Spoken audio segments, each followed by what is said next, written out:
Welcome back, my dear students. How are you all? Hope that you all are fine. I'm Jatin Dani. Today we are going to start with the next chapter of your NCERT, chapter number 4, that is chemical kinetics. The chapter is very easy and is very important on the basis of your board exam as well as for the any entrance test, because number of questions can be asked from this chapter, numericals related to this chapter can be asked in your exam. So without wasting your time, let's start the chapter that is your chemical kinetics. So what is chemical kinetics? Chemical kinetics क्या है हमारे पास? This is the branch of physical chemistry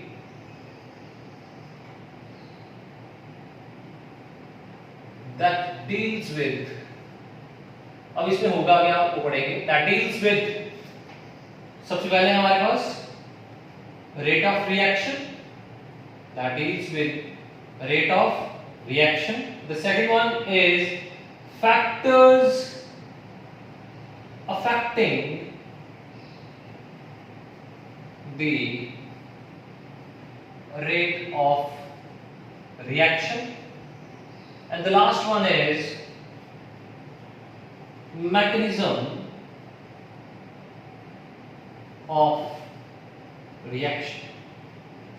इसका meaning ये हुआ कि इस chapter में हम लोग क्या करेंगे, सिर्फ किसी भी केमिकल रिएक्शन के बारे में, इसके रेट के बारे में. Rate means the speed of the reaction. That reaction जो है बहुत फास्ट है, रिएक्शन जो है हमारे पास स्लो रिएक्शन है. अगर स्लो रिएक्शन है हमारे पास तो उसकी स्पीड जो है, रेट को क्या करेंगे हम फाइंड करेंगे. ठीक है. उसके बाद हमारे पास है फैक्टर, मतलब जो स्पीड को इफेक्ट करेंगे, इंक्रीज करेंगे या फिर डिक्रीज करेंगे, उसके बारे में पढ़ेंगे. और लास्ट हमारे पास है mechanism. Mechanism means we are going to learn the reaction in detail, and all this things are the branch of physical chemistry which relate to the chapter that is your chemical kinetics. ठीक है. तो ये जो 3 topics हैं हमारे पास, ये हमारे पूरे चैप्टर में हम इनको डिटेल में पढ़ेंगे. सबसे पहले हम रेट ऑफ रिएक्शन के बारे में पढ़ेंगे कि हमारे पास जो रिएक्शन है, कोई भी रिएक्शन फास्ट है, स्लो है, तो उसका जो रेट होगा वो क्या होगा, स्पीड होगी क्या होगी, और कौन से वेक्टर्स को इफेक्ट करेंगे, और उसको पूरा डिटेल में करेंगे, एनालाइज करेंगे reaction. So let's start with the topic that is your rate of reaction, which means speed. ठीक है. Rate of reaction means speed, that is our rate of reaction, short form. अब rate of reaction क्या है हमारे पास? What is rate of reaction? It means, simply it means change in concentration. Concentration, reaction की बात हो रही है यहां पे. Change in concentration of reactants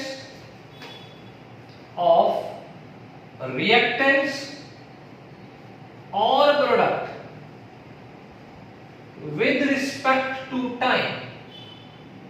मतलब हमारे पास जो रिएक्टेंट है और जो प्रोडक्ट है, उसकी कंसंट्रेशन में जो चेंज आएगा, ठीक है, उसे हम क्या बोलेंगे, that is rate of reaction. अगर हम बात करें रिएक्टेंट की, कोई भी केमिकल रिएक्शन में रिएक्टेंट रिएक्ट करते हैं और प्रोडक्ट की फॉर्मेशन कर रहे हैं, तो यहां पे क्या हुआ, रिएक्टेंट्स रिएक्ट कर रहे, प्रोडक्ट बना रहे थे. जब रिएक्टेंट रिएक्ट कर रहे हैं मतलब इसकी कंसंट्रेशन चेंज हो रही है. चेंज होने का मतलब इसकी डिक्रीज होगी, और प्रोडक्ट फॉर्म हो रहे हैं, मतलब कंसंट्रेशन जो है प्रोडक्ट की वो क्या कर जाएगी, चेंज मींस इंक्रीज कर जाएगी. So this is your rate of reaction, that is the change in concentration with respect to time. मतलब टाइम के साथ हमारे पास रिएक्शन प्रोसीड करेगी, जिससे हमारे रिएक्टेंट्स की कंसंट्रेशन डिक्रीज कर जाएगी और प्रोडक्ट की कंसंट्रेशन क्या कर जाएगी, इंक्रीज कर जाएगी. So this is your simply rate of reaction. Now let us discuss about the various type of reaction where we are going to find the rate of the reaction. अब कुछ reactions discuss करेंगे जिनके हम rate of reaction को find करेंगे. तो क्या हम ये भी पढ़ेंगे कि क्या हम उसके रिएक्शन, रेट ऑफ रिएक्शन को फाइंड कर सकते हैं, ठीक है, और उसका क्या हमें बेनिफिट होगा, तो इसको पढ़ेंगे अभी. ठीक है. सो let's start with the very simple reaction अब इसकी रिएक्शन की डायरेक्शन में चलेंगे, जिसका हमने क्या फाइंड करना है, रेट ऑफ रिएक्शन की बात करेंगे। उसमें रेट ऑफ रिएक्शन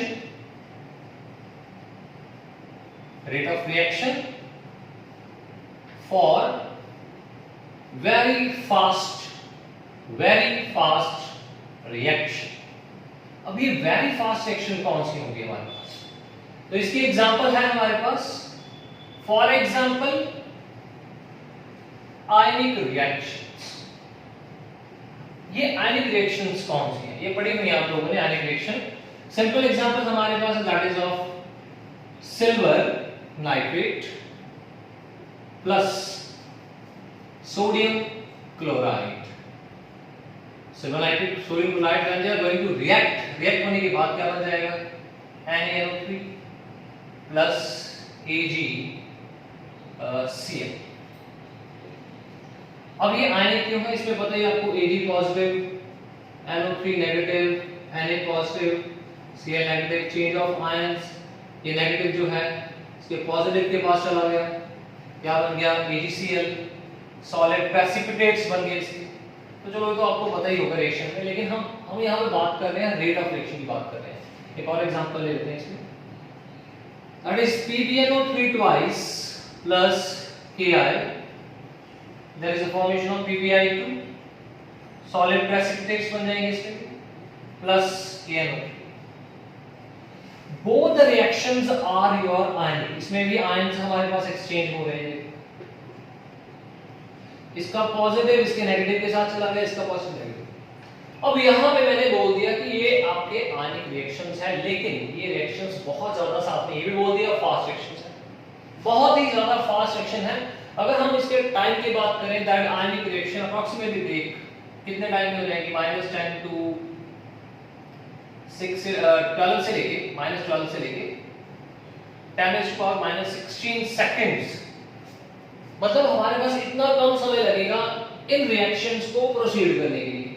आप लोगों ने ये चीज देखी होगी कि दैट लैब में भी आप एक्सपेरिमेंट करते हैं, तब at that time we see, जैसे ही हम क्या करते हैं, लेड नाइट्रेट को पोटेशियम आयोडाइड में ऐड करते हैं, hardly take very few microseconds लगते हैं येलो प्यूरिटी को आने के लिए। ये आपने पहले पढ़ा होगा, येलो प्यूरिटी को आने के लिए माइक्रोसेकंड्स लगेगा। ये देखो हमारे पास माइक्रोसेकंड से भी कम टाइम लगेगा, दैट इज 10⁻12 से लेके 10⁻16 सेकंड्स में हमारा रिएक्शन कंप्लीट हो जाएगा। कौन सा रिएक्शन? आयनिक रिएक्शन। मतलब ये हमारे पास जो रिएक्शन है ये बहुत ही ज्यादा वेरी फास्ट रिएक्शन है हमारे पास, बहुत ही ज्यादा फास्ट रिएक्शन है। तो इसमें करना क्या है, अभी हम लोगों ने इसमें हमने रेट ऑफ रिएक्शन की बात करनी है। तो इतने फास्ट रिएक्शन का क्या आप लोग रेट ऑफ रिएक्शन क्या कर सकते हो, फाइंड कर सकते हो। ठीक है, हम बात कर रहे हैं रेट ऑफ रिएक्शन की, रेट ऑफ रिएक्शन की फाइंड करने की बात कर रहे हैं। तो मैं आपको यहाँ पे बता दूं कि दैट इसका जो रेट ऑफ रिएक्शन है that can not be calculated. इसका रेट ऑफ रिएक्शन हम नहीं कैलकुलेट कर पाएंगे, क्योंकि अगर रिएक्शन हमारे पास बहुत ही ज्यादा स्लो होता तब हम बात करते हैं रेट ऑफ रिएक्शन की। बट यहाँ पे हमारे पास रिएक्शन बहुत फास्ट है, then we will see rate of reaction can not be determined. इसकी रेट ऑफ रिएक्शन को हम डिटरमाइन नहीं कर पाएंगे, क्योंकि रिएक्शन क्या था, बहुत ही ज्यादा फास्ट, माइक्रोसेकंड से भी कम टाइम लग रहा है, तो इसको नहीं कर पाएंगे रेट ऑफ रिएक्शन। तो इसके बाद चलते हैं अभी हम लोग फर्स्ट टाइप आपने पढ़ी रिएक्शन की, दैट जो रिएक्शंस बहुत ही ज्यादा फास्ट होते हैं। अब नेक्स्ट है हमारे पास जो रिएक्शन क्या होंगे हमारे पास, slow, very slow reaction. Very slow reaction की बात कर रहे हैं, वेरी स्लो रिएक्शंस, इसके रेट ऑफ रिएक्शन की बात करेंगे। For example, very simple example, rusting of iron. When iron get corrode, जब लोहे को जंग लग जाती है, तो वो इसकी एक एग्जांपल बन गई। कौन सी रिएक्शन की, जो बहुत ही ज्यादा स्लो रिएक्शंस हैं, तो उसकी एग्जांपल है हमारे पास रस्टिंग ऑफ आयरन। तो अब यहाँ पे हमारे पास ये जो है स्लो रिएक्शन है, इसकी एग्जांपल हमने यहाँ पे देखी, rusting of iron. Let us suppose हमारे पास एक आयरन का पीस था, very big piece of iron is there, तो आपने उसको रख दिया, ठीक है, मॉइस्चर में रख दिया, तो आपने देखा कि आयरन को रस्ट लगने में iron when iron get corrode, उसको अप्रॉक्सीमेटली कितना टाइम लग जाएगा? 1 महीना भी लग सकता है, 6 महीने भी लग सकते हैं, 1 साल भी लग सकता है। ठीक है, वो डिपेंड कर रहा है कि हमारे पास जो आयरन है उसका साइज कितना है। जितना ज़्यादा बड़ा साइज होगा उतना क्या होगा, हमारे पास आयरन का जितना बड़ा साइज होगा टाइम उतना ज़्यादा लगेगा उसको जंग लगने के लिए। तो यहाँ पे हमारे पास यही चीज़ है कि रिएक्शन जो है बहुत ही ज़्यादा स्लो है। तो अगर हम लोग क्या करें, इस रिएक्शन का रेट ऑफ रिएक्शन फाइंड करें, मतलब रस्टिंग ऑफ आयरन को जिसको 1 मंथ भी लग गया या फिर जिसको 1 साल लग गया पूरा, तो उसका जो रेट ऑफ रिएक्शन बड़ा स्लो होगा। तो उसका जो रेट ऑफ रिएक्शन हम डिटरमाइन तो कर लेंगे, can be determine, but not useful, उसका तो कोई यूज ही नहीं है हमारे पास। तो ऐसे रिएक्शन जो है जो बहुत ही ज्यादा स्लो है, इसका जो रेट ऑफ रिएक्शन निकालने का कोई बेनिफिट नहीं है, कोई यूज ही नहीं है। तो हमने अभी 2 टाइप्स पढ़ ली हैं। एक तो पहली टाइप थी जिसमें हमने पढ़ा कि rate of reaction very fast in less than microseconds, तो उसका rate of reaction can not be determine. तो दूसरा कौन सा था हमारे पास, that is your very slow reaction, इसका जो रेट ऑफ रिएक्शन है can determine but no useful, so why we are going to determine the rate of reaction, जिसका कोई यूज ही नहीं है। तो नेक्स्ट हम बात कर रहे हैं थर्ड रिएक्शन की, that is your third type moderate reactions. अभी बात करेंगे मॉडरेट रिएक्शंस के बारे में, बात करेंगे कि मॉडरेट रिएक्शंस क्या हैं हमारे पास। तो यहां पर देखो हमारे पास जो मॉडरेट रिएक्शंस हैं,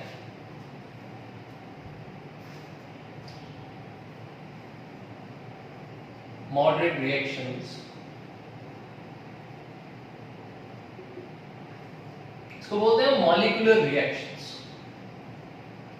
मॉलिक्यूलर रिएक्शंस, मॉलिक्यूल्स के बीच में रिएक्शंस है हमारे पास, neither fast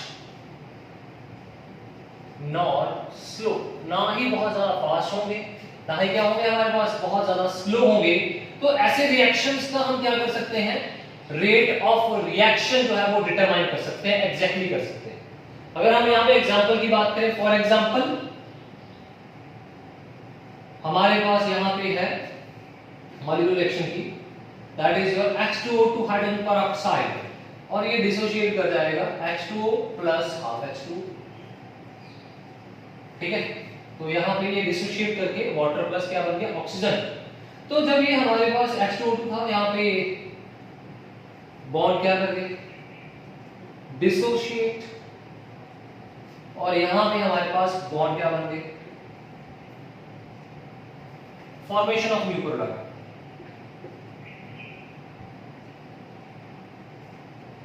formation of new product, ये वो रिएक्शन है जो बहुत ही ज्यादा क्या होंगे हमारे पास, ना ही फास्ट होंगे ना ही क्या होंगे, स्लो होंगे, मॉडरेट रिएक्शन होगी हमारे पास, थर्ड टाइप है ये। तो इसका जो रेट ऑफ रिएक्शन है कैन बी डिटरमाइंड, इसका रेट ऑफ रिएक्शन हम क्या कर सकते हैं, डिटरमाइन कर सकते हैं, एंड इजी टू फाइंड। इसके साथ अगर और एग्जांपल की बात करें, एक और एग्जांपल ले लो यहां पे, let us consider second example, N2 plus BH2 2 NH3। तो ये भी हमारे पास एक कौन सी एग्जांपल है, this is example of moderate reaction. तो ये वो रिएक्शंस है जिसके जो रेट ऑफ रिएक्शन है उसको क्या कर सकते हैं, डिटरमाइन कर सकते हैं। So what dear students, do one thing, note it down, then we are proceeding towards the next rate of reaction. Now if we talk about the rate of reaction, अगर हम rate of reaction की बात करें तो इसकी जो definition है वो इस definition will be the rate of reaction is the rate of reaction is change in the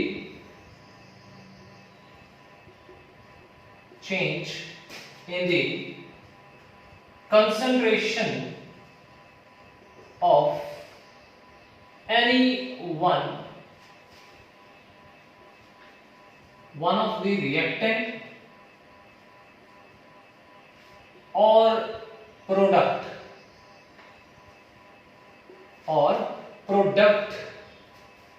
per unit time। Is called rate of reaction, इसको रेट ऑफ रिएक्शन बोलेंगे। ठीक है, अगर हम देखें यहाँ पे तो रेट ऑफ रिएक्शन क्या हो जाएगा, rate of reaction will be equal to concentration में चेंज है यहाँ पे, चेंज इन व्हाट, कंसंट्रेशन। तो rate of reaction is equal to decrease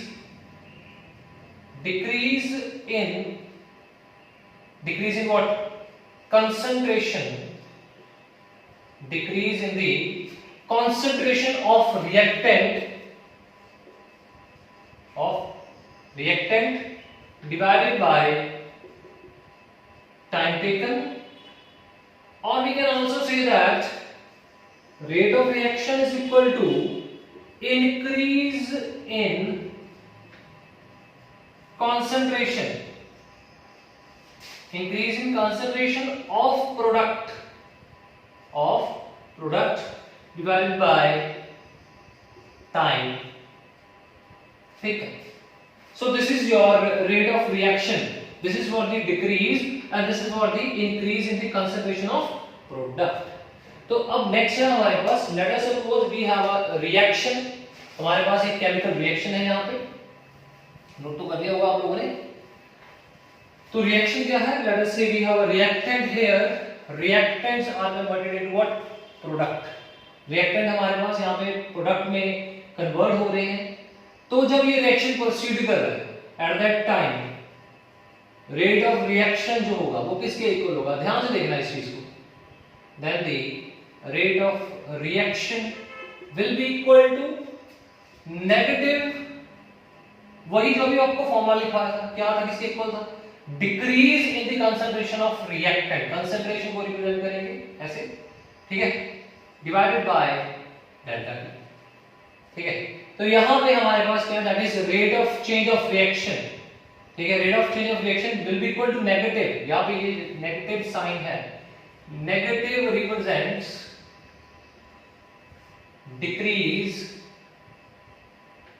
in concentration, concentration में डिक्रीज आ जाएगा, उसको नेगेटिव साइन रिप्रेजेंट कर रहा है। अगर हम बात करें rate of reaction for product, it will be delta P upon delta T, and the positive sign means increase in concentration.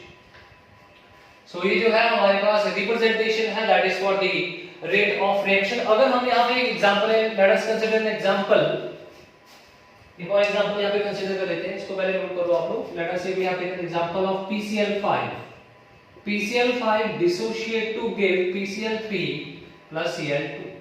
ये हमारे पास एक रिएक्शन है जिसमें PCl5 डिसोशिएट करके PCl3 एंड Cl2 की फॉर्मेशन कर रहा है। तो अब हमने यहाँ पे रेट ऑफ रिएक्शन को फाइंड आउट करना है, ध्यान से देखना इस चीज को। रेट ऑफ रिएक्शन जो है किसके इक्वल हो जाएगा, मैंने आपको बताया अगर रिएक्टेंट की बात है तो नेगेटिव आ जाएगा, तो यहाँ पे देखो क्या आ जाएगा, negative delta concentration of PCl5 divided by delta T, then it will be equal to concentration of यहाँ पे positive sign। If we talk about the product, then there will be positive sign, there will be PCl3 divided by delta T, or it can be equal to delta, that is your Cl2 divided by delta T. So this is what we have, rate of reaction. Rate of reaction for what, PCl5, that is for a particular reaction where there is a dissociation of PCl5 to give PCl3 and Cl2। तो जल्दी से note कर लो। अगर हमारे पास एक और भी एग्जांपल यहाँ पे हो जाए, let us suppose we have example here,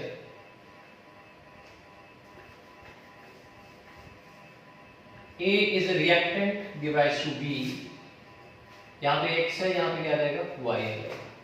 तो अगर हम रेट ऑफ रिएक्शन की बात करें, इस रिएक्शन की रेट ऑफ रिएक्शन की बात करें, will be equal to negative, negative means क्या हो जाएगा, रिएक्टेंट कंसंट्रेशन डिक्रीज कर रही है, तो यहाँ पे आ जाएगा 1/x, यहाँ पे आ जाएगा delta concentration of A upon T, और we can say it can be equal to 1/y, positive delta B upon delta T. So this is your rate of reaction and इसकी जो representation है वो हमारे पास है, that is negative sign for the decrease in the concentration and positive sign for the formation of the products. करो इसको note. Next चलते हैं इसके यूनिट्स के ऊपर. If we talk about the units of rate of reaction, इसकी units क्या होंगे हमारे पास? ध्यान से देखना, ये कंसंट्रेशन है. कंसंट्रेशन के यूनिट्स क्या होते हैं? मोल पर लीटर. नीचे क्या है हमारे पास? टाइम. टाइम के यूनिट्स क्या होंगे? सेकंड. तो इसको क्या लिख सकते हैं? और वी कैन से मोल पर litre. Mole per liter per seconds.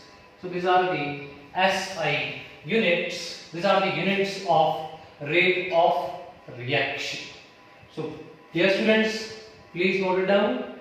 So today we have discussed about the introduction about the rate of reaction. That what is the rate of reaction?